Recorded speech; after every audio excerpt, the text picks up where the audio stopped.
नमस्कार दोस्तों, Dehradun study point में आप सभी का स्वागत है। मैं हूं सिंह रावत। तो देखिए, हमारी जो क्लासेज है दोस्तों, क्रैश कोर्स की, जो हमने आपको कहा था जनवरी 2023 तक कंप्लीट करवाना है, इसी की क्लासेस कंटिन्यू है। और यहाँ पर इन सभी कोर्स के बारे में हमने आपको एक वीडियो के माध्यम से बताया था। तो देखिए दोस्तों, यहाँ पर पेपर सोल्व है और यूकेएसएससी के 15 पेपर, यूकेपीएससी के 5 पेपर हमें पहले आपको सोल्व करवाने हैं।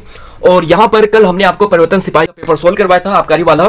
और आज जो हम डिस्कस कर रहे हैं फॉरेस्ट गार्ड के जो 3 पेपर है, उनमें से एक जो वन आरक्षी है 2020 में पेपर हुआ था, ये हम डिस्कस करेंगे। तो डिस्कस करेंगे दोस्तों आज के इस पेपर को। लेकिन दोस्तों आज यहाँ पे ज्यादा क्वेश्चन नहीं है, केवल 50 क्वेश्चन है, 100 क्वेश्चन पूरे नहीं है। इन बाकी जो 50 क्वेश्चन है ये आपको कल करवा देंगे। और यहाँ पर जो सीएफओ वाला जो पेपर था, इसके हमने 70 क्वेश्चन डिस्कस किए थे, इसको भी कल ही हम कंप्लीट करवा देंगे।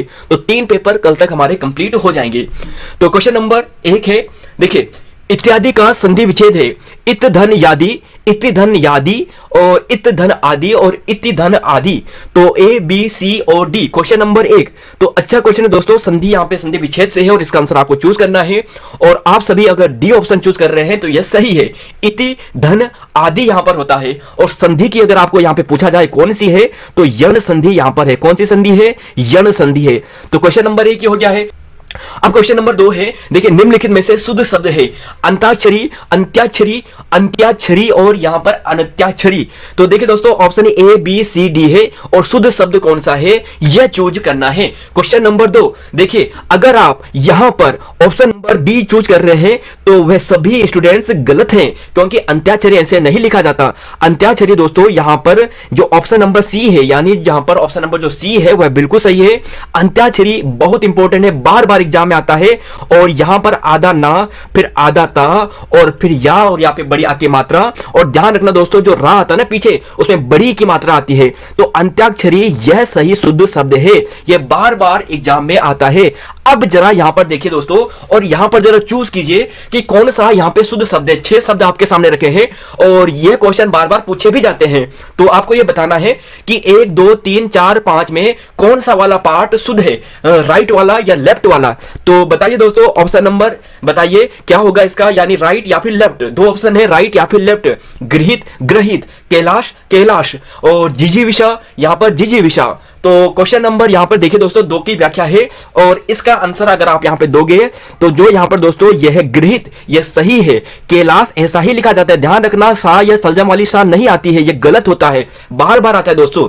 जिजीविषा तो आपने देखा होगा कि हर तीसरे एग्जाम में रिपीट हो जाता है ये वाला प्रश्न, तो ऐसा लिखा जाता है। माधुर्य की बात करते हैं तो एक चीज ध्यान रखना, जहां पे दोस्तों या कहीं पर आपको प्रत्यय दिखे तो उसके साथ ता कभी भी नहीं जुड़ता है, तो इसलिए यहां पर ये गलत। 3 देखिए, समाचार लेखन की सबसे प्रचलित और प्रभावी लोकप्रिय शैली कौन सी है। क्वेश्चन नंबर 3 आपको पूछा है कि समाचार लेखन की सबसे प्रचलित, प्रभावी, लोकप्रिय जो शैली है वह कौन सी है। वस्तुनिष्ठ, वर्णनात्मक, उल्टा पिरामिड शैली और सूचनात्मक। तो आप सभी इसका सही आंसर देंगे, ऑप्शन नंबर सी चूज करेंगे। यानी यहां पर बात करें उल्टा पिरामिड की। उल्टा पिरामिड का मतलब दोस्तों यहां पर यह होता है कि जो मुख्य खबर है, जो इंपॉर्टेंट खबर है, वो सबसे आगे आती है, सबसे ऊपर लिखी जाती है। और बाकी जो धीरे धीरे जब नीचे आते हैं तो उनकी जो यहां पर जो गुणवत्ता होती है, यानी जो इनकी जो इंपोर्टेंस होती है, वो थोड़ा कम कम होती जाती है। तो यहां पर दोस्तों यह है उल्टा पिरामिड की शैली। और यहीं पर समाचार लेखन से एक संबंधित प्रश्न बनता है कि समाचार लेखन में कुल कितने ककार होते हैं। तो यहां पर 6 ककार होते हैं। और क्या क्या होते हैं, तो क्या होता है, किसके, कब, क्यों, कैसे, कहां, ये 6 प्रकार के यहां पर ककार होते हैं। एक बार आपके लिए जूम कर लेता हूं जिसे आप यहां पे बड़े अक्षर में भी देख सके। तो ककार 6 होते हैं, उल्टा पिरामिड यहां पर यह शैली होती है। अब है क्वेश्चन नंबर 4, देखिए, राजभाषा का प्रयोग का मुख्य क्षेत्र कौन सा है। विधायिका, कार्यपालिका, न्यायपालिका या फिर उपयुक्त सभी।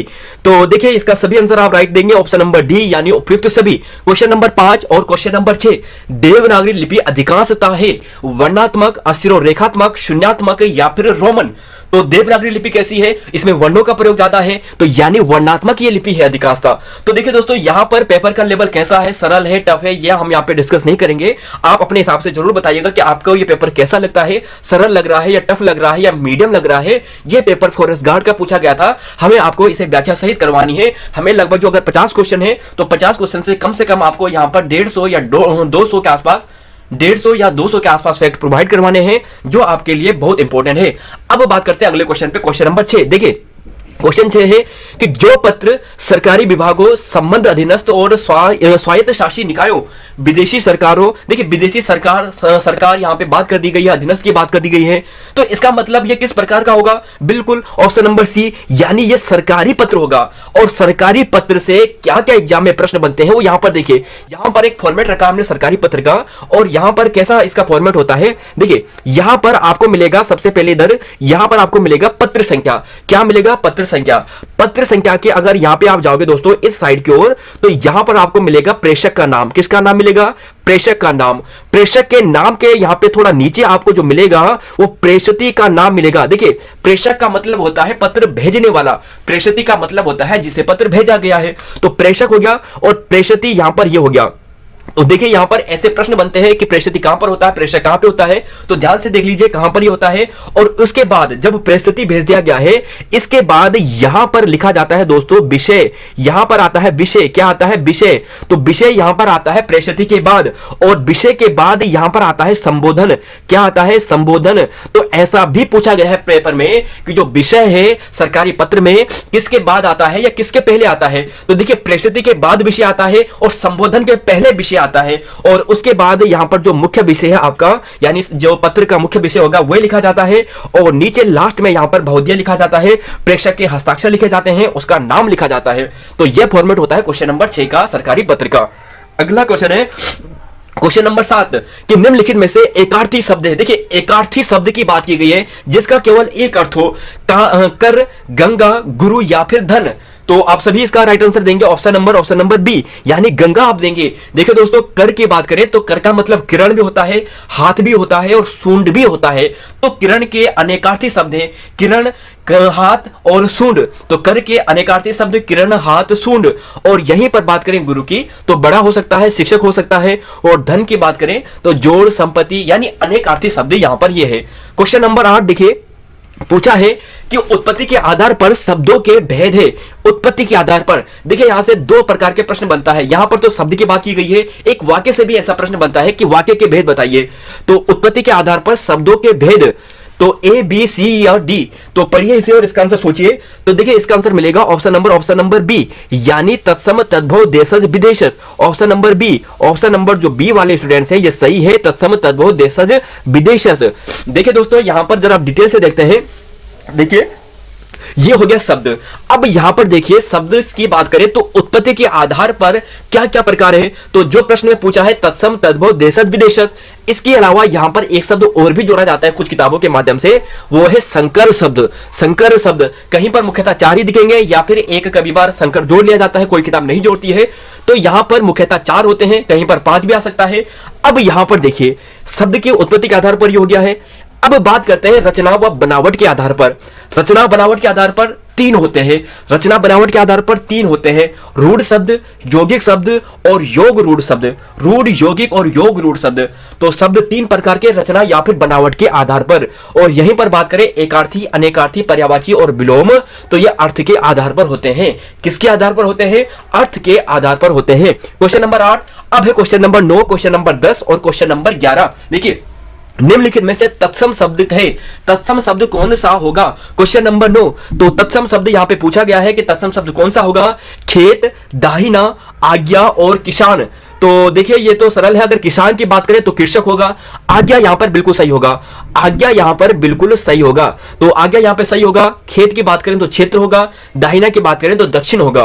क्वेश्चन नंबर 10 देखिए निम्न वाक्यों में से संयुक्त वाक्य कौन सा है? संयुक्त वाक्य कौन सा है? संयुक्त वाक्य क्वेश्चन नंबर 10। तो पूछा गया है कि निम्न वाक्यों में से संयुक्त वाक्य कौन सा है? सूर्योदय होने पर पक्षी बोलने लगे, जो व्यक्ति धनी है वह हर चीज खरीद सकता है, आपने परिश्रम किया और उत्तीर्ण हो गए हैं, कठोर होकर भी सहृदय बनो। तो यहां पर क्या होगा क्वेश्चन नंबर 10 का? तो यहां पर दोस्तों तो देखिए एक चीज ध्यान रखिए, क्वेश्चन नंबर 10 आपको पूछा है और संयुक्त वाक्य की बात की गई है। संयुक्त का मतलब होता है जोड़, यानी जहां पर क्या करते हैं योजक शब्द का यूज मुख्यतः होता है। तो ऑप्शन नंबर जो सी है और, तो ये आएंगे मुख्यतः संयुक्त वाक्य के अंतर्गत। तो ऑप्शन नंबर सी इसका बिल्कुल सही है। कहीं पर भी आपको और, अथवा, किंतु, परंतु ये शब्द दिखे तो आप कहां चले जाना? संयुक्त पे चले जाना। और कहीं पर आपको जब, तब, जैसे, वैसे, इधर, उधर इस प्रकार के शब्द दिखे तो आप मिश्र वाक्य में चले जाना। क्वेश्चन नंबर 11 कि किस कवि को एक भारतीय आत्मा कहा जाता है। एक भारतीय आत्मा किसे कहा जाता है? तो देखिए, एक भारतीय आत्मा ये कहा जाता है माखनलाल चतुर्वेदी जी को, और यह बिल्कुल सही है। यहां पर माखनलाल चतुर्वेदी से संबंधित कुछ प्रश्न हैं। देखिए, 1889 में जन्म होता है, होशंगाबाद मध्य प्रदेश में होता है। देखिए, एक भारतीय आत्मा पंडित जी इनका उपनाम है। 1955 में इन्हें साहित्य अकादमी पुरस्कार दिया गया था, जो प्रथम साहित्य अकादमी पुरस्कार था, प्राप्त करता थे। तो हिम तरंगिणी के लिए दिया गया था, प्रभा पत्रिका, करमवीर पत्रिका, प्रताप पत्रिका, इन तीनों पत्रिकाओं का इन्होंने संपादन का कार्य किया है या इनमें संपादन किया है। तो बहुत इंपॉर्टेंट है दोस्तों, कई बार पूछा भी जा चुका है कि प्रभा पत्रिका का संपादन किसने किया है? माखनलाल चतुर्वेदी ने। करमवीर का माखनलाल चतुर्वेदी ने, और प्रताप का भी यहां पे उन्होंने संयुक्त रूप से यहां पे संपादन का कार्य किया था। पद्म भूषण 1963 में। Question number 12, 13, 14। देखिए, बर्बाद हो जाने के बाद भी अहंकार बना रहना, इसका यहां पर यह लोकोक्ति पूछी गई है, और इसका अर्थ क्या होता है? बर्बाद हो गया है और उसके बाद भी अहंकार यहां पर रहना, तो यहां पर क्या होगा इसकी लोकोक्ति का अर्थ? तो देखिए, इसका मतलब यह होगा, यहां पर होगा, यहां पर दोस्तों बताइए। तो जी हां दोस्तों, रस्सी जल गई पर ऐंठन नहीं गई। क्वेश्चन नंबर 13, आपका बंटी किस विधा की रचना है? देखिए दोस्तों, विधा आपको पूछी गई है। आपका बंटी है, उसकी विधा क्या है? कहानी है, उपन्यास है, जीवनी है, या फिर आत्मकथा है? आपका बंटी, और आपका बंटी दोस्तों किन्होंने लिखी है जरा बताइए। तो जी हां दोस्तों, ये आपको मिलेगा, उपन्यास मिलेगा। और यहीं पर बात करें तो ये मन्नू भंडारी जी की रचना है। किसकी रचना है? मन्नू भंडारी जी की। और मन्नू भंडारी जी की बात करें तो 3 अप्रैल 1931 को इनका जन्म होता है, और अभी 15 नवंबर 2021 को इनका निधन हुआ था। और यहां पर इनके जो उपन्यास है दोस्तों, इन्हें देखिए, महाभोज, स्वामी, यहां पर आप देखोगे आपका बंटी और 1 इंच मुस्कान। तो ये सभी उपन्यास है किसके? मन्नू भंडारी जी के। मन्नू भंडारी जी के। काफी इंपॉर्टेंट प्रश्न है दोस्तों। क्वेश्चन नंबर 14 देखिए, कि निम्नलिखित में से यानी शुद्ध वाक्य का चयन आपको करना है। शुद्ध वाक्य का चयन आपको करना है। मैं अनेकों विद्वानों से मिला हूं, मैं अनेक विद्वानों से मिला हूं, मैं बहुत सारे विद्वानों से मिला हूं, और मैं कई विद्वान जनों से मिला हूं। तो क्वेश्चन नंबर 14 का राइट आंसर, तो अच्छा क्वेश्चन है, और शुद्ध वाक्य का आपको चयन करना है। शायद आपको सांप ना दिखाई दे, इसके लिए जूम कर लेता हूं आपके लिए। देखिए कि शुद्ध वाक्य का चयन करना है, तो इसका आंसर क्वेश्चन नंबर 14 का, देखिए, मैं अनेकों विद्वानों से मिला हूं। देखिए, अनेक अपने आप में बहुवचन होता है, तो अनेकों की आवश्यकता नहीं है, तो ऑप्शन नंबर ए कट गया है। ऑप्शन नंबर सी देखिए, मैं बहुत सारे विद्वानों से मिला हूं।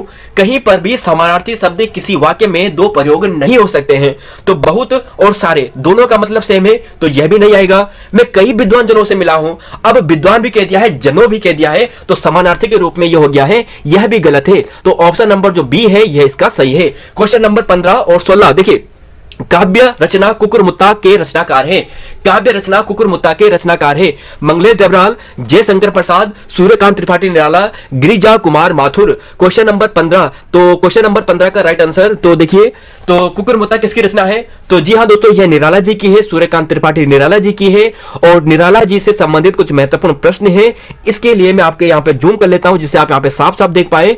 तो देखिए, यहां पर देखिए, हमने जब आपको साहित्यकार वाली कंप्लीट पीडीएफ कराई थी, कंप्लीट क्लास करवाई थी, आप देख सकते हैं दोस्तों, साहित्यकार लिखना हिंदी साहित्यकार देहरादून स्टडी पॉइंट, आपको नाम मिल जाएगा।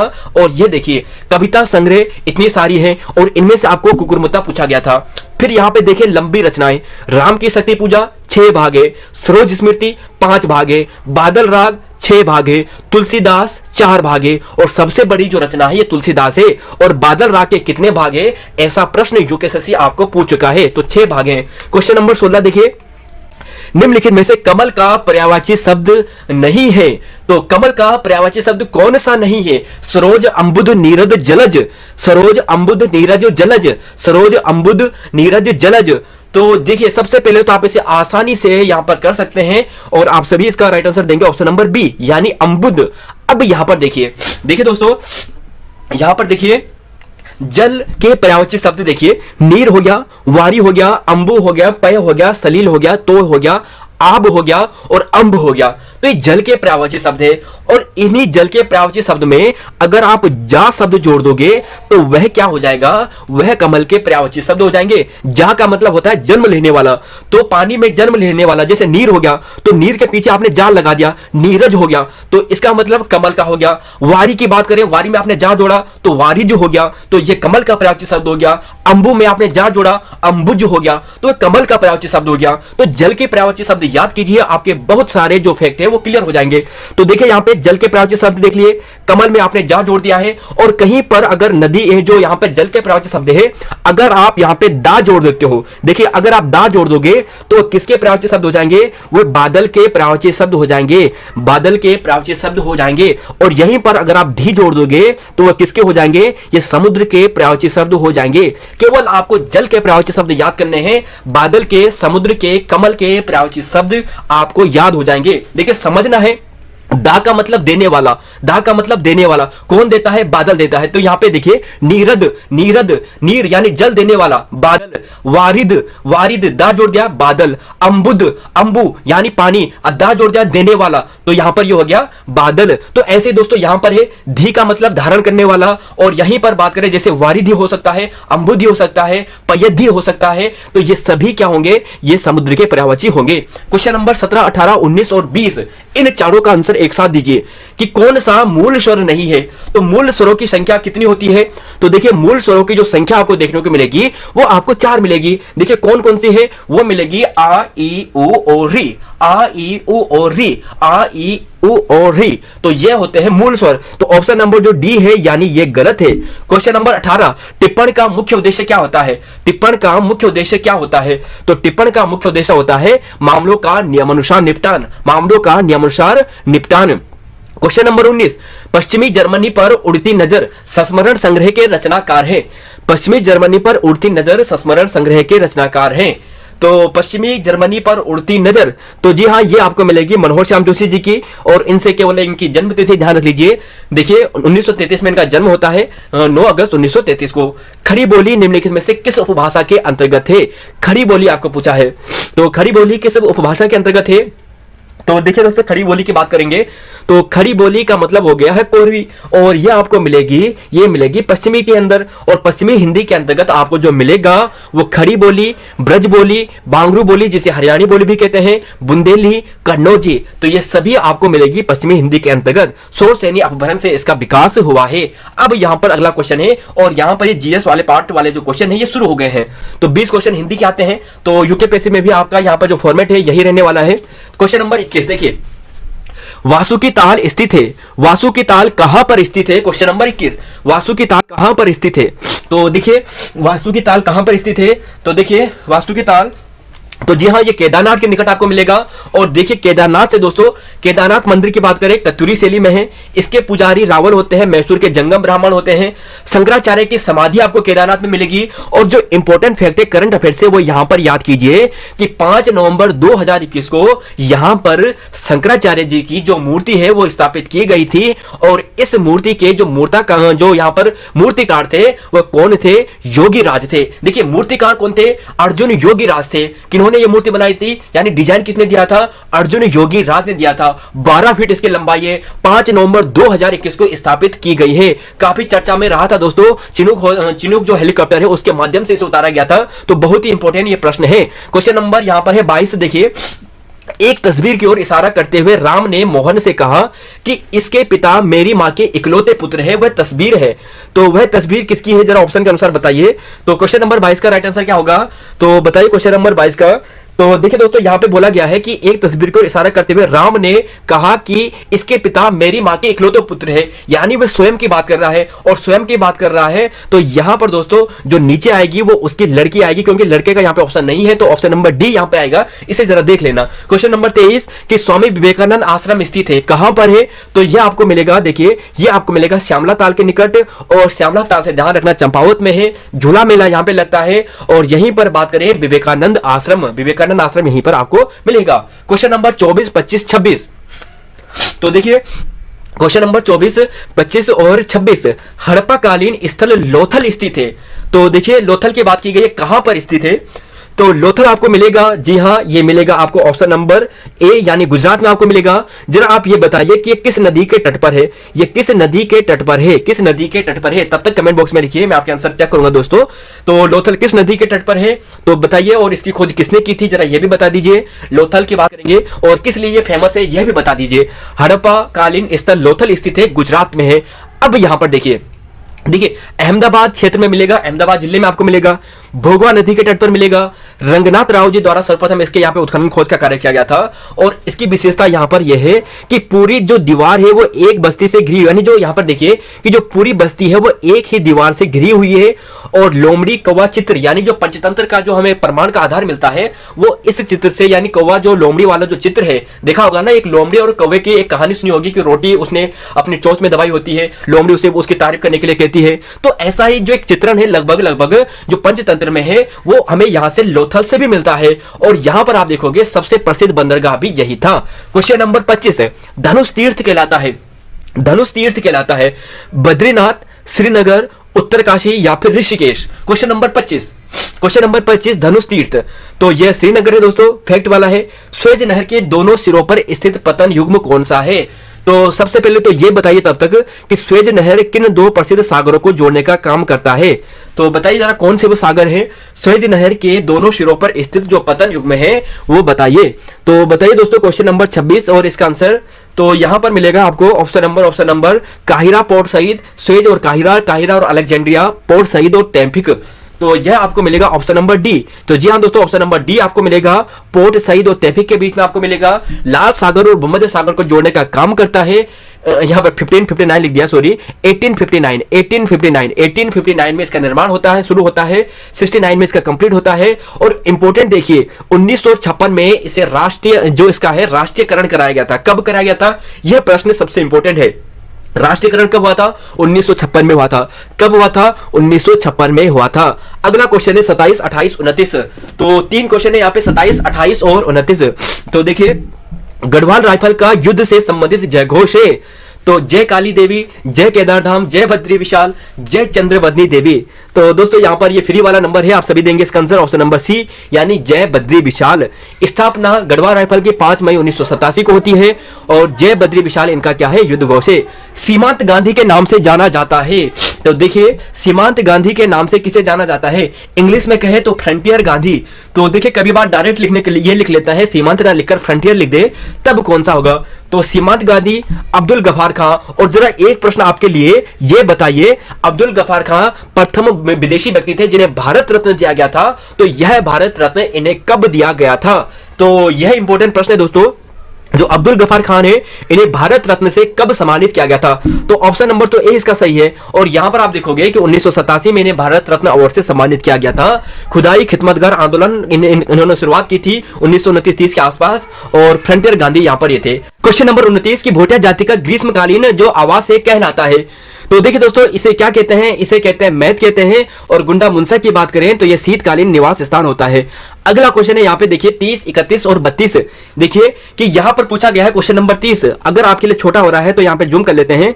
तो देखिए पूछा गया है यहाँ पे कि निम्न में से कौन सी एक उच्च संस्था की स्थापना सन 1982 में की गई है जो ग्रामीण वित्तीय व्यवस्था को शामिल सभी संस्थाओं का क्रियाकलापों का समन्वित करने के लिए की जाती है? तो 1982 में किस संस्था की स्थापना होती है? तो बताइए दोस्तों इसका आंसर क्या होगा क्वेश्चन नंबर 30 का? तो जी हाँ दोस्तों इसका आंसर आपको मिलेगा नाबार्ड मिलेगा। और 12 जुलाई 1982 को इसकी स्थापना होती है और शिव रमन समिति के आधार पर जब बनती है मार्च 1979 में, और उसके बाद मार्च नवंबर 79 में अपनी रिपोर्ट सौंपती है और उसी के आधार पर बाद में नाबार्ड की स्थापना होती है। और हेडक्वार्टर की बात करें तो मुंबई में इसका है।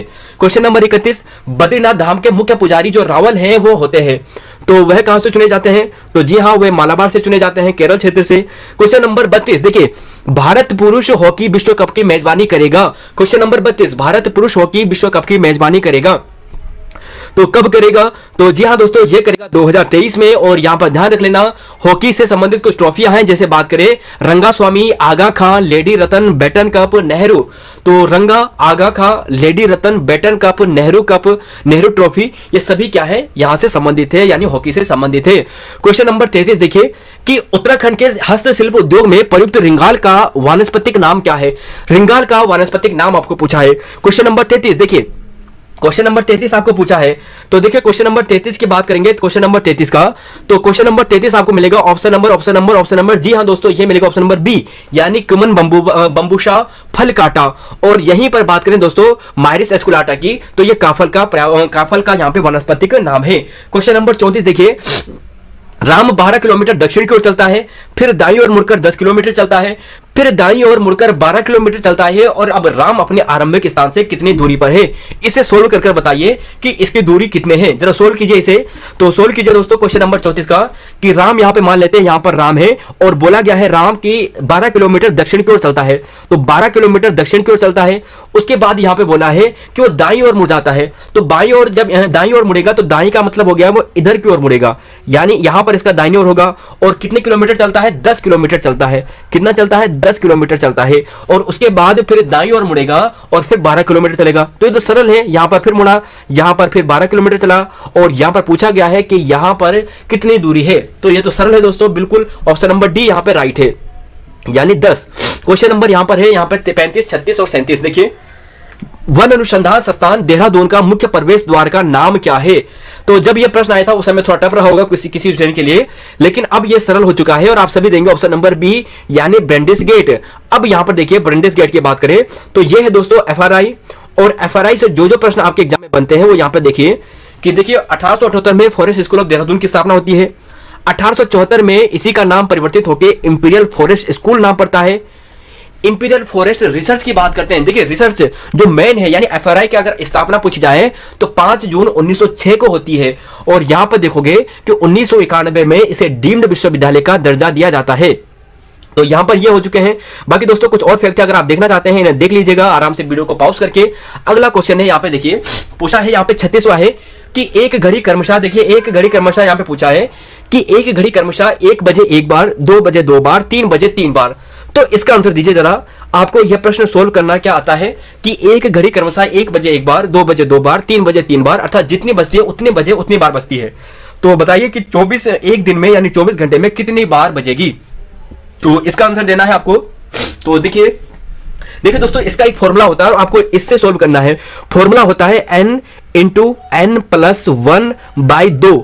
इस फॉर्मूले से इसे सोल्व करना है, आपका आंसर आ जाएगा। अगर यहीं कहीं पर आपके सामने ऐसा प्रश्न आता है कि इतने बार बजती है एक घड़ी, 1 बार, 2 बार, 3 बार, ऐसा प्रश्न आता है तो देखिए इस प्रकार को ऐसे सोल्व किया जाता है और इसे सोल्व कीजिए। यहां पर बोला गया है और एक चीज यहां पर यह भी ध्यान रखना है, देखिए यहां पर मैक्सिमम 12 आवर ही एक बार को लिया जा सकता है। अगर 24 आवर की बात की गई है तो 12 + 12 हम कर सकते हैं, लेकिन 24 एक साथ नहीं कर सकते हैं। अब देखिए सोल्व करते हैं। तो 24 आवर की बात की गई है, 24 को 2 पार्ट में बांट दीजिए, 12 आवर 12 आवर। पहला पार्ट देखिए 12 आवर की बात करेंगे, n का मतलब 12 हो गया, 12 + 1 का मतलब 13 हो गया, और 13/2 की बात करें यानी यहां पर इसे कर लेते हैं। तो इसे सोल्व कीजिए यानी 6 और 13 × 78 यानी 78 यानी ये हो गया है। ऐसे ही सेम यहां पर होगा और यहां पर भी 78 आएगा और इन दोनों को ऐड कर दो 8 8 16 यानी 16 की मतलब 1 56 यानी 156 इसका राइट आंसर है। क्वेश्चन है तो देखिए अगला क्वेश्चन है यहां पे क्वेश्चन नंबर 38 है कि 1 जनवरी 2006 को रविवार था तो 1 जनवरी 2010 को कौन सा दिन होगा। तो देखिए दोस्तों यहां पर आपको सिंपल तिथि पूछी गई है और 1 जनवरी 2006 से 1 जनवरी 2010 तक। तो सबसे पहले तिथि लिख लीजिए, 1 जनवरी 2006 हमने यहां पे लिख दिया है और यहां पर हमें कहां तक जाना है, 2007, 2008, 2009 और 2010 तक हमें जाना है। 1 जनवरी 2010 तक हमें जाना है। अब यहां पर देखिए जिस मंथ में फरवरी आएगा वहां पर आपको +1 करना है। जिस मंथ में फरवरी यानी 29 आएगा यानी लीप ईयर वाला आएगा तो उस समय आपको 2 ऐड करना है और जहां पे फरवरी नहीं आएगा वहां पे आपको 0 ऐड करना है।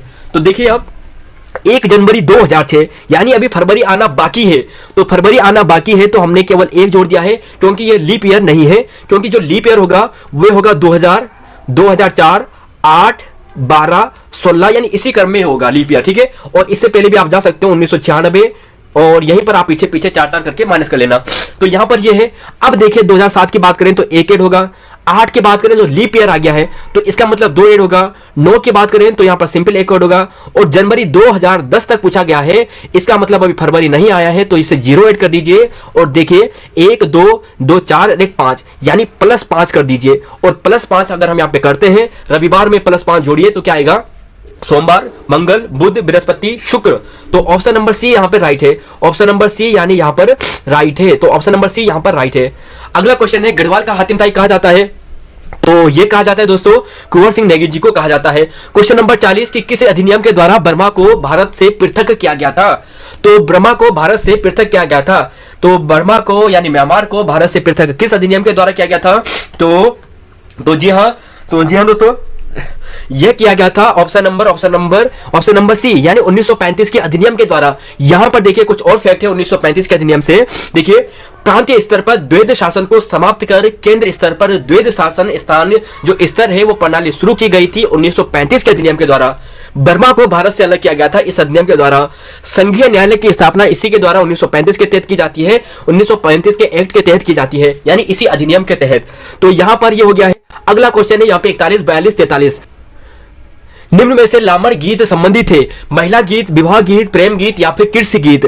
तो देखिए ये प्रेम गीत है और यहां से कुछ और फैक्ट है दोस्तों, इन्हें आप जरूर याद कर लीजिएगा और इन्हें एक बार जरूर पढ़ लीजिएगा। प्रतिकर्ष और अपकर्ष, देखिए ये पुल एंड पुश वाली की बात की गई है, इंग्लिश में पुल एंड पुश है और इसका किस लिए उत्तरदायी होता है। तो पुल एंड पुश का मतलब यहां पे क्या होगा, तो देखिए यहां पर ये होगा प्रवास के लिए। मतलब दोस्तों यहां पे सिंपल है, यानी यहां पर क्या होगा कि जहां पर जो सुविधाएं अच्छी होंगी तो वहां पर प्रवास ज्यादा आकर्षित होगा, वहां पे ज्यादा आएगा। और जहां पे प्रवास की व्यवस्था अच्छी नहीं होगी, है ना, जहां पे सुविधाएं नहीं होगी, स्कूल अच्छे नहीं होंगे, तो वहां से क्या जाएंगे, वो दूर हटेंगे। क्वेश्चन नंबर 43, निम्नलिखित में से सबसे बड़ा भूस्खलन हुआ था। तो सबसे बड़ा भूस्खलन कब हुआ था, तो देखिए ये हुआ था ऑप्शन नंबर बी यानी 18 सितंबर 1880 को। और यहीं पर ध्यान रख लेना कि हिल साइड सेफ्टी कमेटी 1867 में गठित होती है, हेनरी रैमजे के काल में होती है और भयंकर भूस्खलन 18 सितंबर 1880 को आया था। क्वेश्चन नंबर 44, 45, 46, संविधान सभा की प्रारूप समिति का सदस्य नहीं है। तो पहले तो आप बताइए, आप सभी इसका सही देंगे ऑप्शन नंबर डी। आप केवल ये बताइए कि प्रारूप समिति की बात कर रहे हैं तो इसका गठन कब किया गया था, गठन की तिथि इंपॉर्टेंट है। तो 44 का आंसर दीजिए, गठन की तिथि कब है, तो दीजिए। तो जी हाँ, गठन की बात करें दोस्तों तो ये हुआ था 29 अगस्त 1947 को। रावण की तपस्थली बैरास कुंड स्थित है। तो बैरास कुंड आपको चमोली में मिलेगी। कहां पे मिलेगी, चमोली में मिलेगी। और हरित क्रांति के दौरान खाद्यान्न उत्पादन की बात करेंगे तो देखिए दोस्तों ये फैक्ट वाला है। अगर इस क्वेश्चन को आप ध्यान से पढ़ोगे तो उपयुक्त सभी आप यहां पे चूज करोगे, तो ये सही है। अगला क्वेश्चन यहां पे डिस्कस करेंगे। तो देखिए दोस्तों यहां पर अगले क्वेश्चन डिस्कस करेंगे। क्वेश्चन नंबर 47, 48, मुंड और सबर नाम से जानी जाती है। मुंड और सबर के नाम से जानी जाती है। तो क्या जानी जाती है, कौन सी जनजाति है, कोल, किरात, जौनसारी या फिर खश, तो कौन सी होगी। तो जी हाँ दोस्तों, ये आपको मिलेगी कोल। और कोल की बात करें तो शिव प्रसाद डबराल जी ने इन्हें सबसे प्राचीन जनजाति माना था। क्वेश्चन नंबर 48 देखिए कि 2019 का राइट लिवलीहुड पुरस्कार प्रदान किया गया था। तो किसे किया गया था, तो देखिए इसे किसे किया गया था।